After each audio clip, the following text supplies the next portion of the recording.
स्वामी समर्थ. नमस्कार मंडळी, स्वागत आहे तुमचं माझ्या यूट्यूब चॅनलवर. बघता बघता स्वामी समर्थ सेवेकरी ज्या गोष्टीची आतुरतेने वाट पाहत होते तो म्हणजे आपल्या स्वामी पुण्यतिथीचा सप्ताह काळ. हा सप्ताह काळ म्हणजे आपल्यासाठी खूप महत्वाचा असतो. या काळामध्ये केलेला सेवा हे अगणित असं पुण्य आपल्याला देऊन जातात. म्हणून तर बरेच सेवेकरी या सप्ताहामध्ये म्हणजे 9 ते 15 एप्रिल या दरम्यान जो सप्ताह होतो स्वामी पुण्यतिथीचा, त्या सप्ताहामध्ये केंद्रात, मंदिरात, मठात किंवा आपल्या घरामध्ये गुरुचरित्राचे पारायण करणार आहेत. आता केंद्रामध्ये सुद्धा पारायण तुम्हाला करायचं असेल तर अगोदर नाव नोंदणी करावी लागत असते. मग बऱ्याच जणांनी प्रहरासाठी नाव नोंदणी केलेली असेल, बऱ्याच जणांनी गुरुचरित्र पारायणासाठी वाचन करण्यासाठी नोंदणी केलेली असेल आणि बऱ्याच जणांनी आपण जे याग होतात तिथे 7 दिवस त्यांच्यातला सुद्धा हजेरी लावणारच आहोत. या सर्व गोष्टी करताना आपण गुरुचरित्र पारायण घरात करावं किंवा केंद्रात करावं. पण त्या गोष्टीचे काही नियम आहेत. कारण गुरुचरित्र हा जो ग्रंथ आहे तो 5वा वेद मानला जातो. म्हणून तर आज आपल्याला 5 जणांना जेवण द्यायचं असतं आणि उद्या गुरुचरित्र पारायणाला या असं म्हणायचं असतं. ते म्हणजे 4 कुत्र्यांना आणि 1 गाईला, 4 श्वान आणि 1 गाय. ह्या 5 जणांना आपल्याला 5 वेद समजून जेवायला द्यायचं असतं आणि आमच्या उद्या गुरुचरित्र पारायणाला या असं आमंत्रण द्यायचं असतं. कारण दत्त महाराज एकटे कधी पारायणाला येणार नाही. त्यांच्यासोबत श्वान येतील 4 आणि 1 गाय येत असते. म्हणून अगोदर त्यांना आपल्याला बोलवायचं असतं. कारण प्रत्येक सेवेकरी घरात गुरुचरित्र पारायण करो किंवा तो केंद्रामध्ये करो किंवा कुठेही गुरुचरित्र पारायण तो वाचन करो, पण तिथं हजेरी लावतात ते म्हणजे दत्त महाराज थोड्या वेळापुरती का होईना. म्हणून तर मन शांत करून आपल्याला गुरुचरित्र पारायण हे वाचन करायचं असतं ग्रंथ. कारण हा ग्रंथामध्ये आपल्या सांसारिक तर एवढ्या गोष्टी आहेत. या प्रपंच कसा करावा, संसार कसा करावा, अनेक गोष्टी आहेत. ज्यांनी वाचन केलं त्यांना माहीत आहे. आणि जे नवीन सेवेकरी आहेत तुम्ही थोडं लक्षपूर्वक ऐका की त्यामध्ये किती छान महत्वाच्या गोष्टी सांगितलेल्या आहेत. आणि खरंच त्या दररोज आपल्याला संसारामध्ये उपयोगी असणाऱ्या अशा ह्या गोष्टी आहेत. तर दत्त महाराजाची अखंड, स्वामी समर्थ महाराजाची अखंड कृपा आपल्यावर राहण्यासाठी हा जो ग्रंथ आहे गुरुचरित्र ग्रंथाने अनेक व्याधीचं शमन होत असतं. शारीरिक व्याधी असो, आपल्या शरीरातल्या व्याधी निघून जात असतात. त्याचबरोबर आपल्या घराचं सुद्धा कल्याण होतं. घरातून सुद्धा नकारात्मक ऊर्जा जात असते. आपल्या घराची सुद्धा खूप अशी प्रगती होत असते या गुरुचरित्र ग्रंथ वाचन केल्यानं. आता बरेच सेवेकरी घरी बसले असतील किंवा बरेच सेवेकरी केंद्रात बसले असतील गुरुचरित्र पारायण करायला. ते कुठेही बसलेले असो, पण नियम हे लागूच असतात. आता नियमामध्ये एक महत्वाची गोष्ट म्हणजे गुरुचरित्र पारायण करणाऱ्यांनी दुसऱ्याच्या घरी जावं का. दुसरी गोष्ट म्हणजे गुरुचरित्र पारायण करण्याच्या काळात उपवास धरावा का. आणि तिसरी गोष्ट म्हणजे गुरुचरित्र पारायण करताना पहिल्या दिवशी कोणते जेवण करावे आणि त्याचबरोबर 7 दिवस सुद्धा काय खावं आणि काय खाऊ नये याबद्दलच आपण चर्चा या व्हिडिओच्या माध्यमातून करणार आहोत. त्यामुळे तुम्ही हा व्हिडिओ स्किप न करता शेवटपर्यंत पहा, म्हणजे तुम्हाला सविस्तर याची माहिती मिळून जाईल. तुम्ही माझ्या मालनीस लाईफस्टाईल या चॅनलवर नवीन आहात, अद्याप तुम्ही चॅनलला सबस्क्राईब केलेलं नसेल तर चॅनलला सबस्क्राईब करा. कारण जेव्हा केव्हा मी असे माहितीपूर्ण व्हिडिओ माझ्या चॅनलवर अपलोड करते त्यावेळेला त्याचं नोटिफिकेशन तुम्हाला मोबाईलद्वारे अगोदर मिळेल आणि तुम्ही माझा एकही व्हिडिओ मिस करणार नाहीये. तर असो, आता गुरुचरित्र पारायण बसल्याच्या नंतर आपल्याला उपवास धरायचा असतो का. बघा, पारायण वाचण्याची वेळ ही सकाळची असते. आता गुरुमाऊलीने ते यावेळेस असं सांगितलं की या उन्हाच्या तडाख्यामुळे तुम्ही सकाळी 6 ते 8 म्हणजे 8च्या केंद्रामध्ये आरतीपर्यंत सुद्धा पारायण वाचू शकता, म्हणजे करू शकता, ग्रंथ वाचू शकता. आणि त्यानंतर तुम्हाला परत म्हणजे 10:30 8:30च्या म्हणजे आता 8ची आरती 8:30ला संपते, त्यामुळे 8:30च्या आरतीनंतर ते 10:30च्या आरतीच्या अगोदर सुद्धा पारायण करून घ्यायचे आहेत. असे हे 2 वेळा सांगितलेले आहेत. जे आपल्याला शक्य असेल ती वेळ आपल्याला निवडायची आहे. बघा, कधीही गुरुचरित्र ग्रंथ वाचताना कोणताही पदार्थ खाल्लेला नसावा, अगदी फळ सुद्धा खाल्लेलं नसावं. मग त्यासाठी तुम्ही चहा कॉफी अगोदर घेऊ शकता आणि त्यानंतर वाचन करू शकता. मग त्यासाठी आपल्याला योग्य वेळ म्हणजे 10:30 पर्यंत वाचन झालं म्हणजे नाश्त्याची वेळ आपली होतच असते. आणि सकाळी जर तुम्ही 8:30 वाजेपर्यंत जरी वाचन झालं तरी आपल्याला सगळ्या गोष्टीसाठी मोकळच असतं. कारण या पारायण काळामध्ये काही पदार्थ खायचे नसतात पण उपवास धरायचा नसतो. उपवास जे वार तुम्हाला आता जे गुरुचरित्र पारायणाला बसलेले आहेत त्यांना पहिलेच काही उपवास आहेत, जसं की कोणाला शुक्रवार असतो, जसं की कोणाला शनिवार असतो, तर कोणाला सोमवार असतो, काही एकादशी असतात, तर ते उपवास आपण पकडायचे जे आपले रेग्युलर आहेत ते. पण नवीन आपण गुरुचरित्र पारायणाला बसलो म्हणून 7 दिवस उपवास आपल्याला करायची गरज नाहीये. अजिबात 7 दिवस उपवास आपल्याला करायचा नाहीये.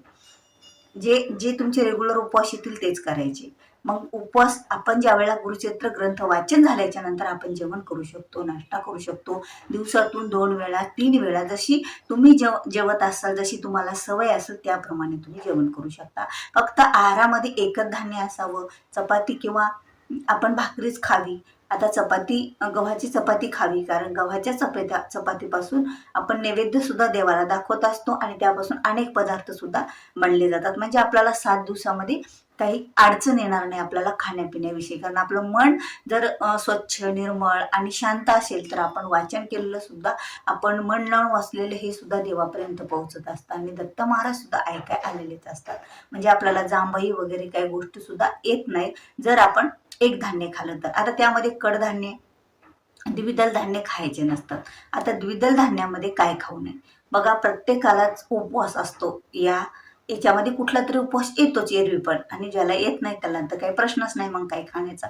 पण ज्यांना येतो त्यांनी काय खायचं असतं, त्यांनी शेंगाड्याचं पीठ खावं, बटाटे खावं, रताळे खावे, आणि त्याचबरोबर राजगिऱ्यापासून बनलेले पदार्थ सुद्धा खावे, भगर सुद्धा खावी, पण साबुदाणा खाऊ नये, कारण साबुदाणा हा वर्ज्य करावाच लागतो. तो जड पदार्थ आहे, यामुळे आपल्याला वाचन करताना ढेकर जांभई येण्याची शक्यता असते. आणि साबुदाण्यामुळे बऱ्याच व्याधी सुद्धा पोटाला होतात, आजार सुद्धा होतात आणि व्यवस्थित पोट राहत नाही. म्हणून आपल्याला साबुदाणा हा खायचा टाळायचा आहे. दुसरी गोष्ट म्हणजे आपण फक्त पोळी जर खाल्ली तर भात वगैरे काही खायचं नाहीये.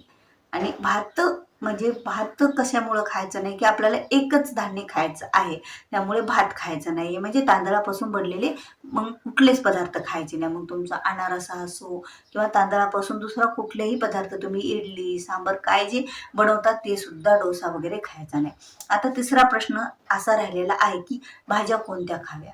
भाज्या तुम्ही सगळ्या खाऊ शकता, फक्त भाजी तुम्हाला खायची नाही ती म्हणजे भोपळा भाजी सुद्धा तुम्ही खाऊ शकता, काही हरकत नाही.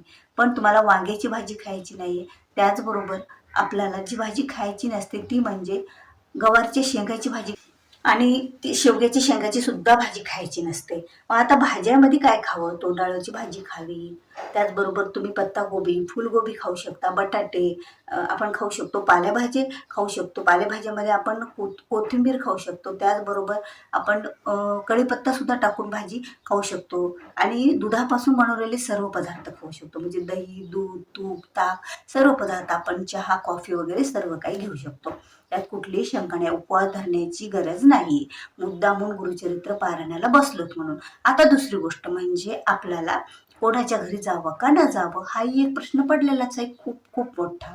बरेच जण आपण काही सेवा करताना दुसऱ्याच्या घरी जात नाही, की आपलं पुण्य त्यांच्या घरी जाईल का किंवा कसं राहील. बघा, शेवटी आपल्या प्रारब्धात जे आहे ते कोणीही घेऊ शकत नसतं.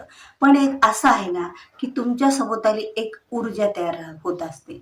यावेळेला तुम्ही कुठलं वाचन करता देवाचं, कुठला ग्रंथ वाचन करता, कुठली सेवा करता, त्यावेळेला आपल्या सभोवताली एक आभा तयार होत असते, एक ऊर्जा आपल्या स्वतःमध्ये तयार होत असते.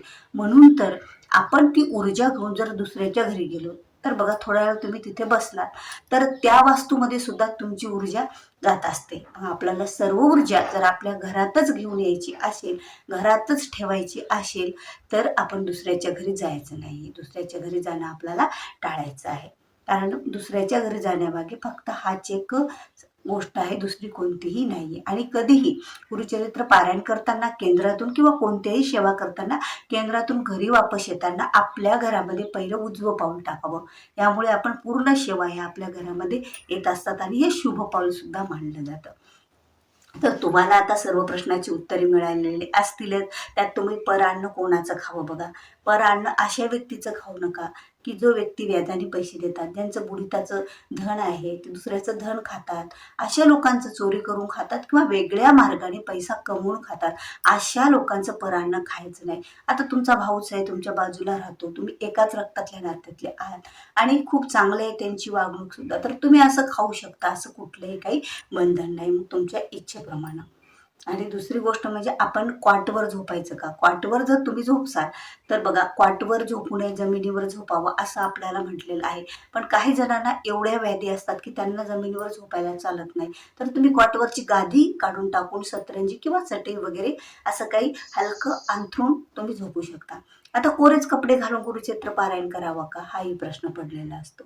कोरेच कपडे घालून गुरुचरित्र पारायण करावं असं काही नाही. स्वच्छ धुतलेले कपडे घालून सुद्धा आपण पारायण करू शकतो, कारण महाराज आपले कपडे बघत नाहीत, आपलं मन किती स्वच्छ आहे. कारण आता धुतलेले कपडे का घालायचे? आपण जे कपडे घातलेले असतील त्याच्यावर मळ असेल, आपण कोणत्या तरी निगेटिव्ह जिथे ऊर्जा आहे तिथे गेलेलो असेल तर आपलं मन वाचताना लागत नसतं, म्हणून धुतलेले स्वच्छ कपडे घालायचे असतात. महाराजांना कुठले कपडे कोरे किंवा कुठल्या काठपदराची साडी किंवा काही गरज नाही, साधे सुधे कपडे घालून सुद्धा गुरुचरित्र पारायण आपण वाचू शकतो. वाचताना मन शांत राहणं, एकाग्रता लागणं, वाचन केलेलं आपल्याला आठवणं, त्याप्रमाणे आपण वागण्याचा प्रयत्न करणे, ह्या गोष्टी महत्वाच्या आहेत. बाकी कपडे वगैरे असं काही एक महत्वाचं नाही. तर आता सगळ्या गोष्टीविषयी आपल्याला चर्चा झाली. तुमच्या सर्व प्रश्नाची उत्तरे तुम्हाला मिळाली असतील असं मी गृहीत धरते. आणि खरंच आजचा जो व्हिडिओ आहे ना, गुरुचरित्र पारायणविषयी माहितीचा, तो व्हिडिओ मी इथेच थांबवते. तर भेटूया अशाच एका नवीन माहिती पूर्ण व्हिडिओ सोबत. तोपर्यंत श्री स्वामी.